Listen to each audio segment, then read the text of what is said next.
उनके जो घर हैं उनको जला के राख कर दिया।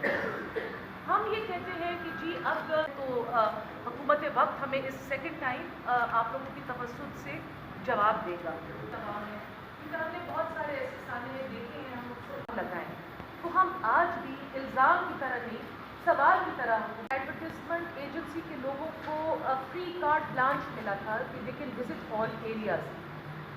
मेरा उनसे ये सवाल ये है कि जी किस बेसिस करप्शन के इल्ज़ाम तो हुकूमत अपने आप पे ख़ुद लगा रही है। जो जिनके ऊपर हमने ये इल्ज़ाम लगाए हैं, जैसे उनके ऊपर 2 नैब की इंक्वायरीज़ आजकल हैं और 2-3 इश्यूज़ ऐसे हैं जो हमने और पिन पॉइंट किए हैं जिन पे हम चाहते हैं कि नैब अपना फोकस करे।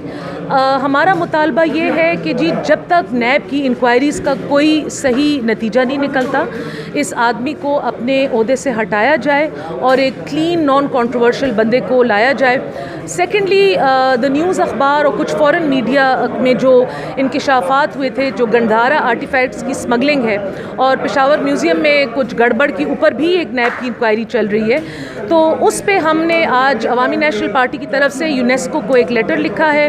आपकी प्रेस कॉन्फ्रेंस में हमने ये न्यूज़ ब्रेक की और अब हम उनको ऑफिशियली ये लेटर भेजेंगे कि वो आएँ और इसके ऊपर एक इंक्वायरी करें कि जो आर्टिफैक्ट्स हैं ये एक्चुअली अब रेप्लिकास हैं कि ये ओरिजिनल हैं।